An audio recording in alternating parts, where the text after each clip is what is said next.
I'm going to kick off, Nicky, if I can, with the year before, Yeah. which the Man City game goes down as one of the most dramatic playoff finals in memory. How long did it take you to get over that defeat, or in some way, do you think you ever did? To be honest, I don't think I've ever really got over it. It's always there. It's always there. Whenever you come around to this year and the playoffs are put on TV and highlights, it seems to be one of the games. Obviously, because there's so much drama in it, it seems to be replayed every year it comes around. So no, I don't think I've ever got over it. Never will. But you learn to deal with it, and uh, unfortunately, it was one of them games where we were so close, and to get it snatched away from us right at the end was very disappointing. Of course, going back for pre-season training, there were a few changes, most notably the manager, Peter Taylor, um, coming in. But going back for pre-season, were you already feeling quite confident that because the nucleus of the squad stayed together, that you could go one step further? Yeah, we knew if we could keep this squad together, that we had a great team spirit with great work ethic. There was no big time Charlies or anything. We were all good group of mates, good age, and a lot of it we got off. We got on really well off the field as well as a lot of the wives got on as well. So it was a great time to be Jill's play at that stage. I said to Hesse yesterday, it was perhaps a comparatively slow start to what you had experienced before, but during the season you seemed to peak at the right times. Yeah, I mean, I mean, when we come back, obviously for the pre-season, it was one of them a hangover. Everyone talks about a hangover from the playoffs, and it took us a while to clear our heads. And to be honest, once the whistle goes at the start of the game, you push it aside, and you just got to be professional and get on with your job. And it took us a few weeks. Obviously, we were with the extension of the league going on for the playoffs. We were still fairly fit, and because we got less time off than a lot of the clubs in our league, obviously because we were in the playoffs, and so we were all come back at a decent level of fitness, and I think we just really wanted to get back amongst it and to prove everyone that we can go that step further, and thankfully we did in the end. How did the new manager kind of deal with those psychological scars? I suppose as a coach and as a manager, you can't get in someone's head, but what you can do, they can help to focus on the games coming up. How important was his role in trying to forget what had happened and focus on the future? Yeah, with Peter Taylor coming in, he's obviously we knew his England backgrounds and in the 21s, and we come in, it was like a breath of fresh air. We obviously all knew our jobs with Tony Pulis. Everyone knows exactly what was expected, and his training was a lot less. With Peter Taylor, a lot more small-sided games, possession based, where Tony Pulis was more tactical and stand still, stop start sessions. So, but we all knew our job under Tony, and with Peter coming in, with that blend of knowing our job and with a bit more freedom to go and express yourself, I think everyone bought into it, and it was absolutely fabulous. We all enjoyed the training and his bubbly personality in and around the boys. It was brilliant. Did you thrive on that freedom? Because you always seemed a player that wanted to get box to box, cover as much of the grass as you could. Yeah, exactly, and that's what obviously we still played the wing back role with Peter Taylor, and obviously I was playing wing back and obviously centre midfield with Tony Pulis, and he just give you that more freedom to go and express yourself, license to get forward, go and create, get in the back stick. If the left wing back or left back's crossing balls, he wants me at the back stick, which for me was a brilliant tool for me. Is I just never used to worry about once we had possession. I just used to think about getting in that box and trying to create stuff in that final third. And for that season, it really did catapult me into a different level. Especially of consistency. I suppose one of the goals you'd feel most proud of was the one against Sheffield Wednesday in the Cup. I can't have an interview with you and ask you about that goal. Does that go down as your best ever, or certainly one of them? Yeah, obviously, it's such an iconic moment and such a big game in front of the live TV cameras, to score that. I mean, the whole day and the occasion was fantastic from the start to finish. We played ever so well. We went down early in the game and we responded, and the crowd got behind us, and we just felt that we were gonna turn these over. I know we did. We beat Bradford, I think, in the game before at Yeah. home, so we knew that we had that in us, and for the boys to show that kind of character and strength and resilience to come back, and we fully deserved the 3-1 victory, in my opinion. When you got the ball for your goal, had you already decided to shoot, or was it just pure instinct? It was just pure instinct. I think you've just been talking about Roland. I think Roland just threw it down the line, and I just actually chested it inside to open play up, really, and nobody closed me down. So I thought, it bounced off. It was a nice height for me to go and strike it, and I just struck through it. And obviously, it's one of them ones where it goes in Rose Dead or over the top of the stand. But luckily enough, it's went in the far top corner, which was delighted to see. To Andy Thompson, he was saying a lot of people say cup runs can be a distraction. It puts you off your league form. With you guys, it seemed to have the opposite effect. It really gave you a kick on towards the end of the campaign. Um, Obviously, the Chelsea game we lost in the end, but that experience that must have given you a real surge of positivity when you take it on players of that magnitude. Yeah, I think like a lot of people say, like, cup runs get distracted now, but really, I think it should give you that confidence. You know that you can go out and beat Premier League teams, and leagues above. It gives you that kind of desire to want to go and prove yourself that you can play against these kind of players, and it seemed to really, really invigorate us as a squad. And we had our moment in the sun, as you can say, with the press and dealing with the press week in, week out. Obviously, I played in the Premier League, and that happens week in, week out. But to see it at League One level is probably unexpected, and I think the boys really bought into it. We went away as well as a training camp in between all the rounds, which was good as again for bonding and for organisational skills. It was fantastic. The playoffs we went, sadly, we didn't quite make the automatics. When our place was confirmed in the playoffs, are you thinking, oh no, not again, I don't want the playoffs? Or did you actually try to spin it and say, look, we're in the playoffs again, this time we're going to win? Not really. I think we went into the final day trying to beat Wrexham to gain automatic promotion, and we just felt as if the game really passed us by. We let ourselves down. Maybe we just took our eye off the ball. We thought maybe it was a dumb thing. We just had to turn up really. Even it sort of like give us that kick up the backside when we failed. In that game against Wrexham. I think there's a lot of harsh words said, and it needed to be said after that game from the manager and the coaching staff and the players collectively, and we sort of like we had that chance, we squandered it, but listen, we've got another chance now in the playoffs. Can we go and really exercise the ghost of last season against Man City? So on to Stoke at the Britannia, and that's famous goal from Andy Hessenthal. We were 2-0 down inside 8 minutes, I think. But that game just seemed to personify everything that was good about the squad. No matter what the score was, no matter how in trouble you were, you seemed to find a way back. Yeah, and that again, it comes from the belief. I mean, it was a cauldron of an atmosphere, as you can imagine, there at Britannia, and they came out as early doors, and within the blink of an eye, we were 2-0 down, and like, listen, I think the second goal went in, we all got together, like, let's just get back into the game. Let's do what we know what we're good at.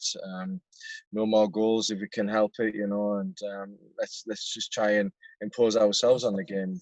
We didn't want to freeze, and once we got that first goal, I think everything came back, flooding back into your veins. The confidence, the belief, everything.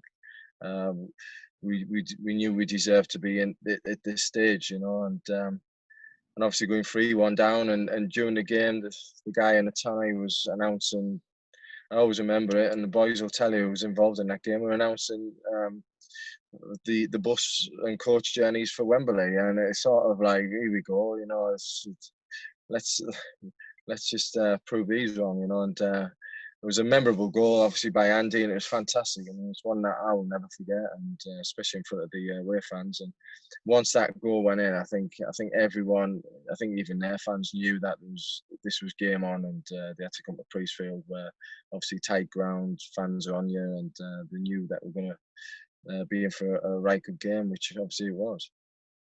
If you knew, said it was a very strange atmosphere coming off the pitch at the Britannia. You had lost 3-2, but gone down the tunnel thinking you'd won the game, and Stoke players were trudging off looking unhappy as if they'd lost the final. Exactly, that's what I just said there. That once that second goal went in, and it was unbelievable. The whole atmosphere in the stadium just went, and just sensing it down that tunnel that we were absolutely buzzing.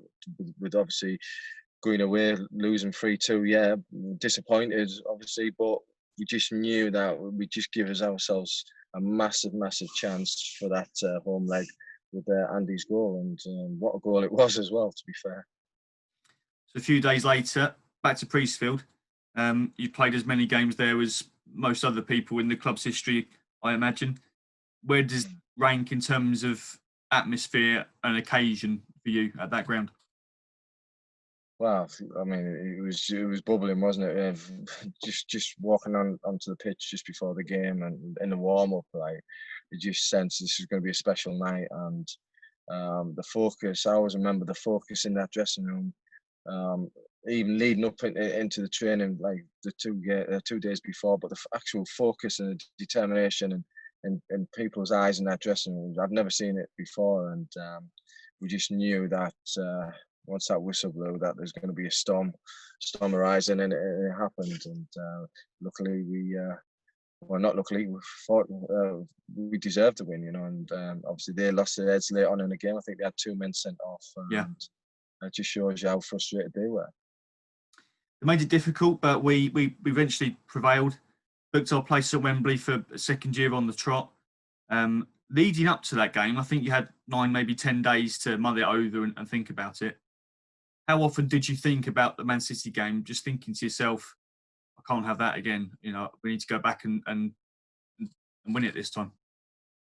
That 10 days is, you almost want the game like 2-3 days after that playoff semi-final. It's a bit of a drag on, you're getting measured for suits, Wembley. It was all this stuff going on, the travel arrangements, hotels, tickets. It was a nightmare for family and friends. So there was a lot of distractions. You just really wanted the game to be a couple of days later. Yeah. But obviously that was in the back of your mind. It was always in the press. Every time we did the press, it was always mentioned Man City game. It's like we don't really want to forget about that. We just want to concentrate against a very, very good Wigan side, in their own right. I mean, they're on for great form. Some great players, technically move the ball, pass the ball really well. Some great forwards, with Andy Liddell and Howarth up top, and the lad Barlow came on. Midfield was really strong with Redfern, and I always remember the battle that Andy had with the little midfielder in there. I can't remember his name. Sheridan in there. So it was unbelievable, and we just knew that we give ourselves a chance.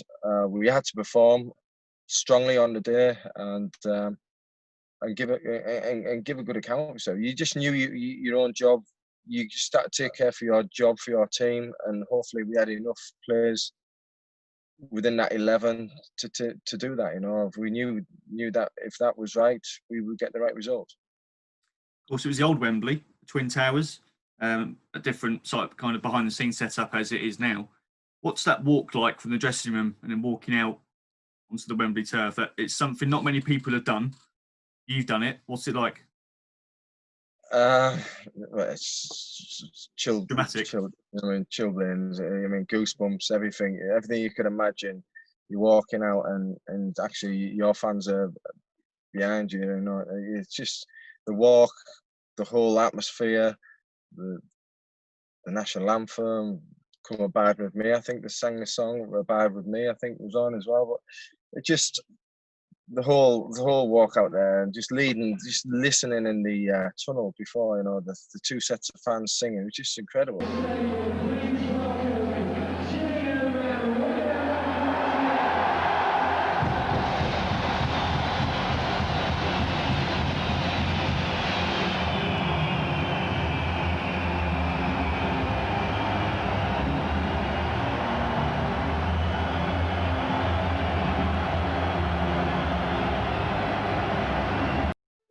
Of course, we went a goal up through Ifianura.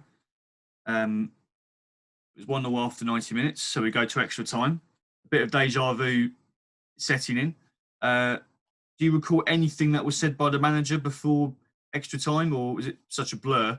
Not really. Funny enough, I watched the game last night. Obviously, I knew we were going to have a score just to refresh and just to watch it. And I watched it again last night, and it just you forget many things through the game, and just seeing it and listening to the fans and everything about it. I mean, seeing Iffy's goal going in, and the commentator said it was an own goal, but you could clearly see he did get some part of it, and it was clearly over the line. I didn't realise how close the one with myself was when I was stood just behind the line. Whether goal line technology now was a goal, I don't know. But I think what saved us really was the ball was quite high.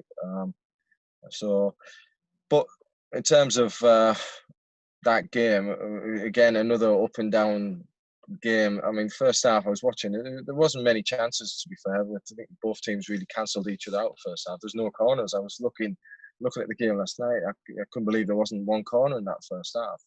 But everything just goes really, really quick during the game, and all of a sudden you look, it's 45 minutes gone, and then obviously second half, obviously with the excitement and all what went on in that second half was just incredible. Being 2-1 down, we've got to chase the game. So Peter sends on Stevie Butler and Andy Thompson. Half time in extra time, you've got 15 minutes to make something happen. In your heart of hearts, did you honestly think you could still win the game in extra time, or did you fear we might have to go to penalties? No, not really. I think we've believed, especially that the second half of extra time. Peter too we were 2-0 up with 5 minutes to go the year before, and they scored 2 goals. And we knew we could do it. We just once they went down to 10 men, when the guy got sent off against me, we just knew that we had to keep the ball moving it and get the ball wide, especially with the forwards that we had on the field. And a little tweak in shape. I think Barry Ashby might have come off and we went to a back 4. So again, that just gives us a little bit more in terms of bodies going forward. There's no need to have 3 centre backs with them down to 10 men. So in terms of what Peter did in his little changes and adjustments within that second period was fabulous.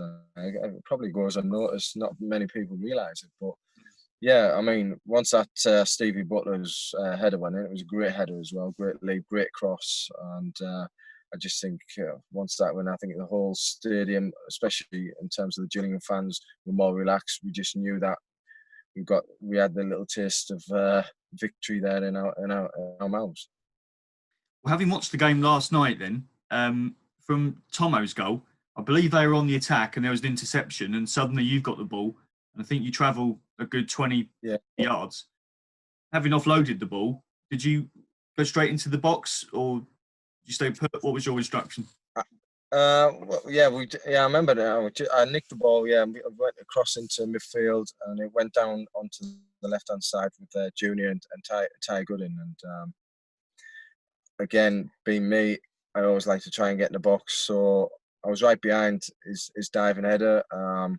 If he'd have missed it, hopefully I would have been running onto it. But I was in the box definitely, because obviously we were trying to get that winning goal. And it was a great header, and what a moment! It's just incredible scenes, and that celebration was just unbelievable. The amount of relief that comes out your body, you just will never know. You never experience that again, for me personally, in my life. obviously there was still time to play, and from the year before, you knew that until the final whistle went, anything could happen. But when the final whistle did go, was relief the most overriding emotion from your own personal perspective? Yeah, massively. That was just like after what had gone on, and to do it, just to play it 2 years in a row at Wembley, it's like never generally happens, in a footballer's life. So to do it again in such a dramatic way, again last minute goals, um, it's just unbelievable, and to do it right in front of the Jules fans, 50,000 there. I think there was 10, 15,000 Wigan, but there was 50,000 Gillingham fans there at that end. It was amazing, spectacular, and like I say, I watched it last night, and I had a little tear in my eye. I was emotional, again watching it. It was unbelievable. Had we gone to penalties, would you have volunteered to take one? Yeah, well, I was probably designated taker anyhow that season, so Okay. I definitely would have took one. Probably would have missed it again, but I would have took one, and not a problem. Yeah, I was just disappointed the year before that. Obviously, for whatever reasons Tony Pulis did, he didn't select probably the players that you'd have really chose to. He decided to pick obviously the players he did to take him, and I was a little bit gutted I didn't get a chance to take one the year before, to be fair. Do you know who the five were, or do you think Peter would have judged it based on who had asked to take one? I think we did practice them. Obviously, you have to. You can't leave no stone unturned.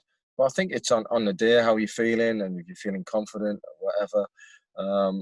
He would have just left it to the players.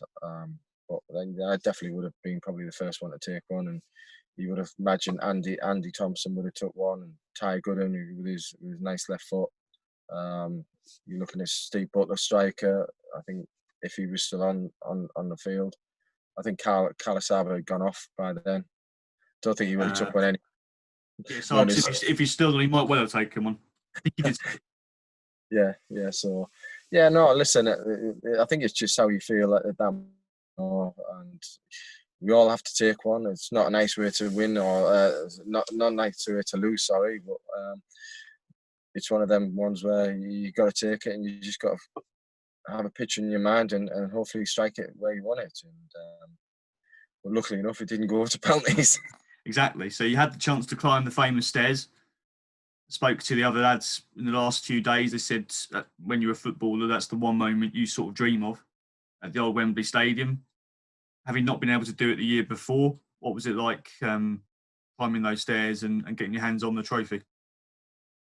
Oh, it's fantastic, the atmosphere walking up the stairs, the Gillingham fans are right on you, just trying to pull your top off you and grab you by the hair, anything, just giving you scarves, all their memorabilia that they obviously bought before the game, just getting thrown at us, and then to walk along that gantry and to pick up that cup was just unbelievable.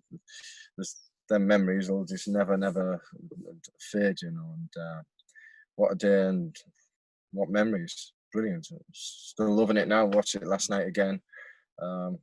Obviously, I think is it 11 years for the Shrewsbury game today as well. It is 11 years today, yeah. New Wembley getting promoted. Obviously disappointed I wasn't involved in that game, but obviously there with the players and had my part in that season as well. Back to the Wigan celebrations, the hours that followed the final whistle, is there anything you can tell us which is in any way broadcastable? There's a few, obviously on the coach coming back, the boys getting the Budweiser stickers and bottles of beer, sticking them on the windows.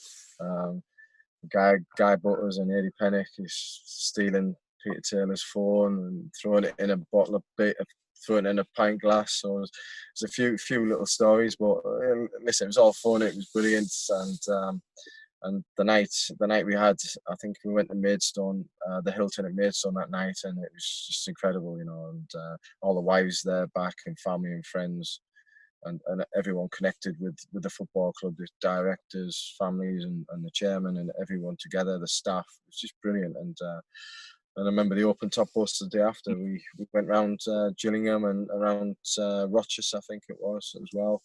was unbelievable. Seeing thousands of Gillingham fans. Just wonder where they are now. That's what I wonder, and wish we could get them back again. One thing I was going to ask you: you played in the Premier League, you played hundreds and hundreds of games for a number of clubs, but that Wigan game, is that the best day of your career? Yeah, it's up there. Obviously, make my debut again in the Premier League and scoring in the Premier League. That will obviously be there, one of the highlights, and obviously the cup runs. But I've enjoyed every moment of it. You know, whatever team. When I went to Nottingham Forest, you know, I had a fabulous 2 seasons there, and I think scored 17 goals in 2 years there. And at 30, 34, 35, you never get them chances to think that you're going to go and play for such a massive club as Nottingham Forest, and to go see their trophy cabinet, it's just a joke. All the European champions, and just unbelievable, and especially for like the iconic manager and Cloughy yourself, just seeing stuff around the ground with him in there, just unbelievable. That's great. Nicky, thanks ever so much for going down memory lane with us. I'm sure we'll be doing it again in 5 years' time. But for now, thanks very much, and I'll be in touch. Cheers, Phil. All the best. Take care.